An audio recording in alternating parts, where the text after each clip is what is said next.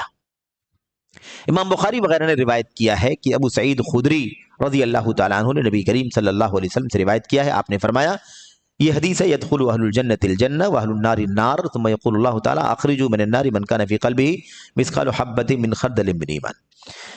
جنتی جنت میں داخل ہو جائیں گے، جہنمی جہنم میں چلے جائیں گے، پھر اللہ تبارک و تعالیٰ فرمائے گا جس کے دل کے اندر ایک رائی کے دانے کے برابر بھی ایمان یعنی توحید ہے، اسے جہنم سے نکالو۔ کہتے ہیں فَيُخْرَجُونَ مِنْهَا قَدْ اسْوَدُّوا، تو انہیں جہنم سے نکالا جائے گا، یعنی اتنی کیٹیگری والوں کو، ایک رائی کے دانے کے برابر بھی جن کے اندر ایمان ہوگا، جن کے دلوں میں، ان کو نکالا جائے گا، انہیں نکالا جائے گا قَدْ اسْوَدُّوا، وہ جہنم میں جل کر کے کالے ہو چکے، سیاہ ہو چکے ہوں گے۔ اللہ کے نبی نے فرمایا فَيُلْقَوْنَ فِي نَهْرِ الْحَيَاءِ أَوِ الْحَيَاةِ، راوی کو شک ہے کہ اللہ کے نبی نے حیا کہا، حیا کہا یا حیات کہا۔ نہر حیات یعنی زندگی کی نہر، نہر زندگی، آب زندگی، اس نام کی نہر میں انہیں نہلایا جائے گا، یعنی اس میں ڈال دیا جائے گا، ڈبکی لگوائی جائے گی۔ فَيَنْبُتُونَ كَمَا تَنْبُتُ الْحَبَّةُ فِي جَانِبِ السَّيْلِ، وہ جو جل کر کے کالے ہو چکے ہوں گے، جب انہیں نہر حیات میں نہلایا جائے گا، اس میں ڈبویا جائے گا اور ڈبو کر کے باہر نکالا جائے گا، تو وہ ایسے اگیں گے جیسے دانہ سیلاب کے کنارے کے کیچڑ پر اگ جاتا ہے۔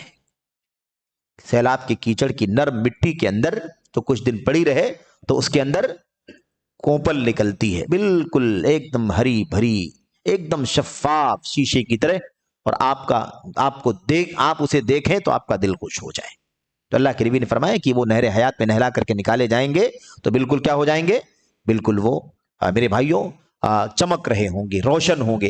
اللہ کے نبی علیہ السلام نے فرمایا الم تر انہا تخرج صفراء ملتویہ، کیا آپ نے نہیں دیکھا کہ وہ پیلے رنگ کا ہوتا ہے اور لپٹا ہوا ہوتا ہے؟ جب تازہ تازہ نکلتا ہے تو ہرے کے بعد پھر کیا ہوتا ہے، وہ اوپر والا حصہ پیلے کی طرف ہوتا ہے اور لپٹا ہوتا ہے، ایک کے اوپر دوسری پرت لپٹی ہوئی ہوتی ہے۔ تو بالکل ویسے اللہ کے نبی نے مثال دے کر سمجھایا کہ یہ ہوگا۔ تو گویا کہ اللہ کے نبی علیہ السلام فرماتے ہیں کہ توحید اتنی بھی اگر باقی ہوگی رائی کے دانے کے برابر بھی، تو اسے بھی جہنم سے نکالا جائے گا۔ تو آپ بتائیے کہ پھر اور اعمال کا کیا مسئلہ ہے گناہ کبیرہ کا؟ وہ گناہ کبیرہ کہاں چلے جائیں گے؟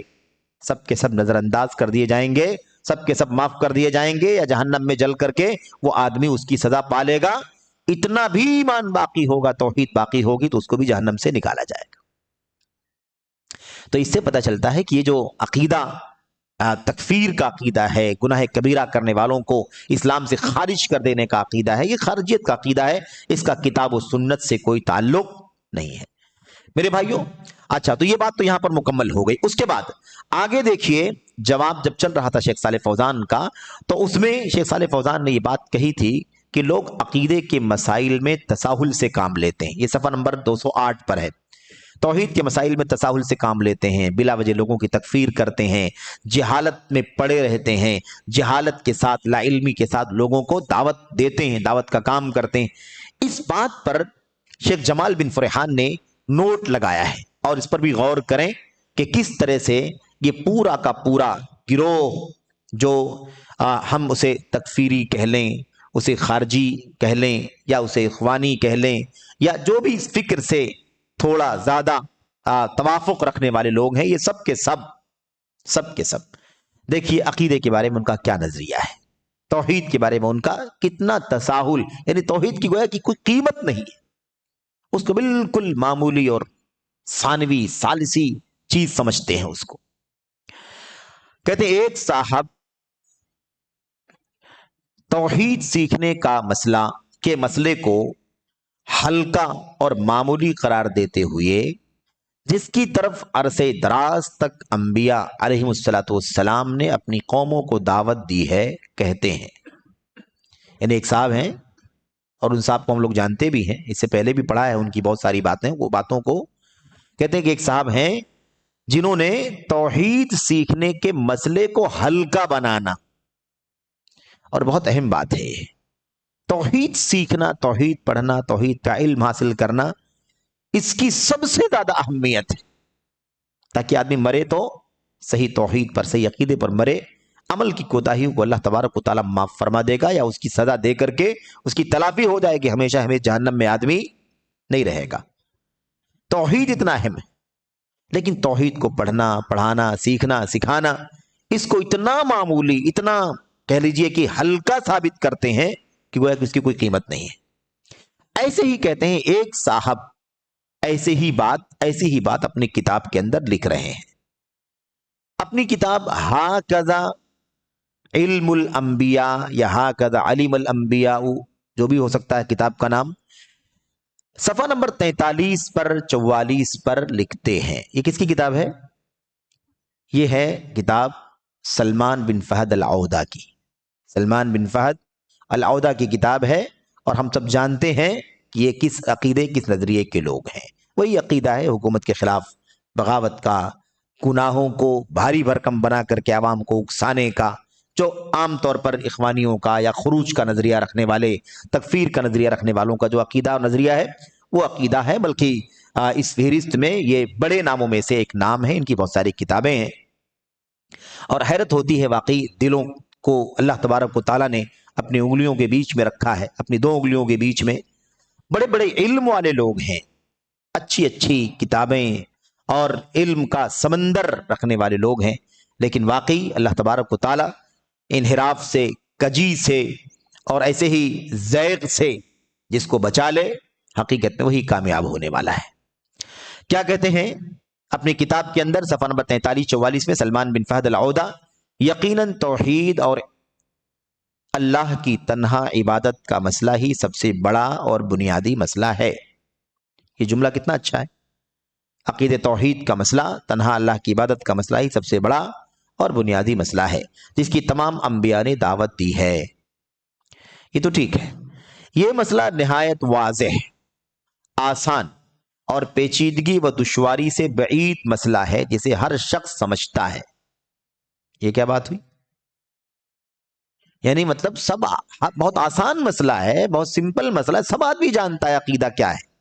جیسے آج بہت سارے لوگ کہتے ہیں بھئی کیا عقیدہ، آپ بار بار عقیدے کی بات کرتے ہیں، توحید کی بات کرتے ہیں، کس کو نہیں معلوم اللہ تبارک و تعالیٰ ایک؟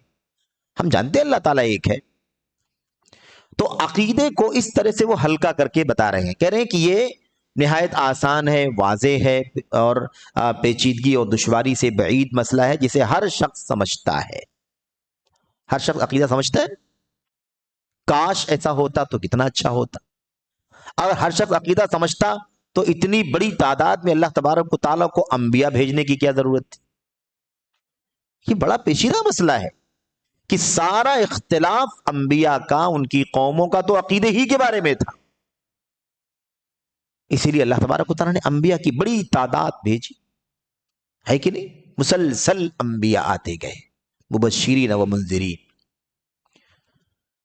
تو ہر شخص سمجھتا نہیں ہے، بلکہ بہت بڑی تعداد ہے جو عقیدے میں انحراف کا شکار ہو جاتی ہے، بہک جاتی ہے۔ انبیاء علیہ الصلوۃ والسلام اصلاح کرنے کے لیے اللہ تعالیٰ کی طرف سے بھیجے جاتے ہیں۔ اچھا، بہرحال دیکھیے کیا کہتے ہیں، چنانچہ آسانی کا ایک حصہ عقیدے میں آسانی ہے، آسانی کا ایک حصہ عقیدے میں آسانی ہے، بئی طور یعنی اس طور پر کہ آپ کسی بھی انسان کے لیے 10 منٹ یا اس سے کم و بیش وقت میں عقیدے کی شرح کر سکتے ہیں۔ ایسے لوگ اگر ملتے ہوتے تو حضرت نوح علیہ السلام کو 950 سال محنت کرنے کی کیا ضرورت تھی؟ ہمارے اور آپ کے نبی محمد الرسول اللہ صلی اللہ علیہ وسلم کو 23 سال میں سے 13 سال تک مکے میں صرف توحید پر محنت کرنے کی کیا ضرورت پڑتی؟ 10-5 منٹ کی بات کر رہے ہیں بھائی، 10 سال نہیں 13 سال صرف عقید توحید سمجھاتے رہے نبی کریم صلی اللہ علیہ وسلم۔ تو پھر مدینے میں بھی 10 سال جو آپ رہے، کیا عقیدہ نہیں سمجھایا؟ آپ نے عقیدے کی، توحید کی دعوت ہمیشہ آپ نے دی، ہمیشہ دلوں میں توحید کو مضبوط کرتے رہے، بساتے رہے، کمزوریاں نکالتے رہے. خاص طور پر جو نئے نئے اسلام لانے والے ہوتے تھے ان کے ہاں ایمان کی عقیدے کی زیادہ کمزوری ہوتی تھی, پختگی نہیں آئی ہوتی تھی, آپ ان کو برابر تلقین کرتے رہتے تھے عقیدے کی. باریک باریک مسائل دیکھا آپ نے, یہ ہے ان کے ہاں عقیدے کی حیثیت. مار دھاڑ, قتل و غارت گری, بغاوت اور جھنڈے کے لیے تو پورا پورا مشن چلتا ہے, اور عقیدے توحید کے لیے 10 منٹ کافی ہے. کوئی بھی عقیدے کی شرح کر سکتا ہے بھائی. تو یہ اتنا خطرناک مسئلہ ہے عقیدے کے بارے میں. کیا کہا؟ 10 منٹ یا اس سے کم و بیش وقت میں عقیدے کی شرح کر سکتے ہیں. اتنی دیر میں وہ خوب اچھی طرح عقیدے کو سمجھ کے اور از پر کر کے چلا جائے گا. دیکھا آپ نے عقیدے کی کتنی اہمیت ہے. اس لیے ہم بار بار کہتے ہیں کہ عقیدے توحید یہ اللہ تبارک و تعالیٰ نے امتیاز بخشا ہے اہل حدیثوں کو, اہل الحدیث کو, سلفیوں کو, صحیح معنوں میں اہل السنت والجماعت کو. یہ اللہ تعالیٰ نے توفیق بخشی ہے کہ وہ عقیدے کو سمجھتے ہیں, عقیدے کی اہمیت کو سمجھتے ہیں, اور عقیدے کو ہمیشہ ترجیحی طور پر اپنی کتابوں میں, خطابات میں, تحریروں میں, ہر جگہ میرے بھائیوں اسے بیان کرتے ہیں, مقدم رکھتے ہیں. میں کہتا ہوں اگر معاملہ ایسا ہی ہے تو سید قطب, حسن البنا اور ان کے گروپ کے دیگر لوگ جو عقائد میں بہک گئے, عقیدے توحید کو 10 سالوں میں کیوں نہیں سمجھ سکے؟ خود ہی جواب دو اپنے گھر کے لوگوں کے بارے میں, اپنے گھر کے لوگوں کے بارے میں خود جواب دو. اپنی ہی پارٹی یا اپنے ہی ٹیم کے لوگوں کے بارے میں بتاؤ. 10 سال میں اس سے کم بیش یعنی 8-9 منٹ میں یا 12-13 منٹ میں آدمی سمجھا دے گا اور عقیدہ توحید سمجھ کر کے آدمی چلا جائے گا. تو 10 سال تک, 20 سال تک یہ لوگ رہے اور اسی خروج کے عقیدے نظریے پر دنیا سے چلے گئے, سب کچھ کیا, لیکن خالص توحید کی دعوت کی کوئی ایکٹیویٹی, کوئی سرگرمی آپ کو دکھائی نہیں دے گی. اور یہ ایک مسلمہ مسئلہ ہے, ایک مشترک مسئلہ ہے کہ اہل سنت والجماعت, اہل الحدیث, سلفیوں کے علاوہ پوری دنیا میں کوئی بھی فرقہ, میرے بھائیو یاد رکھیں کہ عقیدے توحید کو ترجیحی طور پر نہیں پڑھاتا ہے. کچھ لوگوں کے ہاں تو وہ اختلاف کا باعث ہے, انتشار کا باعث ہے, جھگڑے کا باعث ہے, اس لیے وہ عقیدے سے تو نفرت کرتے ہیں, کہتے ہیں عقیدہ چھیڑو نہیں, عقیدہ چھیڑو گے تو انتشار پیدا ہوگا. لیکن کچھ لوگ جو عقیدے کا نام لیتے ہیں ان کے یہاں بھی کوئی ترجیحی طور پر کوئی چیز نہیں ہے, اور پوری دعوت آپ دیکھ جائیں گے آپ کو صحیح عقیدہ, خالص عقیدہ آپ کو نہیں ملے گا. تو توحید خالص اور سنت صحیحہ کی دعوت کا امتیاز اللہ کے فضل و کرم سے اہل الحدیث کے پاس ہے, اہل الجماع کے پاس ہے, اہل السنت کے پاس ہے. یہی اللہ تبارک و تعالیٰ کی طرف سے یہ امتیاز ہمیں حاصل ہوا ہے. شیخ کہتے ہیں ہم 10 منٹ نہیں کہتے, ہم 10 منٹ نہیں کہتے. تم 10 منٹ کہہ رہے ہو نا, ہم 10 منٹ نہیں کہتے. آخر تم میں کا کوئی شخص اپنی تقریر کے آغاز میں اپنے خون اور دل سے فریاد کیوں کرتا ہے؟ فریاد کس سے کرنی چاہیے بھائی؟ فریاد اللہ سے کرنی ہے کہ نہیں کرنی ہے؟ استغاثہ کس سے کرنا ہے؟ اللہ تبارک و تعالی انہ لا یستغاث بی وانما یستغاث باللہ. اللہ کے نبی نے فرمایا مجھ سے فریاد نہیں کی جائے گی, فریاد تو اللہ تبارک و تعالیٰ سے کی جائے گی. کہتے ہیں یہ بتائے کہ اپنی تقریر کے آغاز میں اپنے خون یعنی جان اور دل سے فریاد کیوں کرتا ہے, اور مدد, حفاظت اور اس سے بچاؤ کی طلب کیوں کرتا ہے؟ ہاں, جب تقریر شروع کرتے ہیں تو آدمی اپنی جان سے فریاد مانگتا ہے, اے جان تو حفاظت کرنا, اے دل تو حفاظت کرنا, تو ہی بچانا. اللہ تبارک و تعالیٰ سے فریاد کی جائے گی یا اللہ کی اس مخلوق سے فریاد کی جائے گی؟ کون سا عقیدہ سیکھا ہے تم نے؟ کون سا عقیدہ سیکھا ہے؟ 10 منٹ کی بات کرتے ہو, یہ تمہاری تقریروں کے شروع میں تم خود کہتے ہو. اور کیا اگر معاملہ ایسا ہی ہے 10-5 منٹ کی چیز ہے اگر عقیدہ, تو اللہ تعالیٰ کے یکے بعد دیگرے رسولوں کو اللہ تعالیٰ نے یکے بعد دیگرے مسلسل رسولوں کو کیوں بھیجا؟ نوح علیہ السلام اپنی قوم میں رہ کر 50 کم 1000 سال تک انہیں دعوت توحید کیوں دیتے رہے؟ ساری آیتیں وما آمن معہ الا قلیل, جبکہ آپ پر ایمان لانے والے بہت تھوڑے لوگ تھے. 950 سال کی دعوت میں بھی ایمان لانے والے بہت تھوڑے لوگ تھے. اور یہ بھی آپ ذہن میں رکھیں کہ بہت تھوڑے کا مطلب کیا ہے؟ کوئی 10-20 لاکھ 50 لاکھ لوگ نہیں تھے, چند ہی لوگ تھے. اللہ تعالیٰ جانتا ہے کتنے لوگ تھے, لیکن ظاہر سی بات ہے کہ ہم لوگ کرنے یا عہد نوح کی بات کر رہے ہیں. جو تھے بہت تھوڑے, ان میں سے بہت تھوڑے لوگ ایمان لائے, اور دعوت 950 سال تک. اللہ اکبر. دیکھا آپ نے, یہ ہے مکہ میں محمد الرسول اللہ صلی اللہ علیہ وسلم 13 سالوں تک توحید کی دعوت کیوں دیتے رہے؟ آپ ہر خطبہ جمعہ میں تمام لوگوں کے سامنے یہ بات کیوں دہراتے رہے؟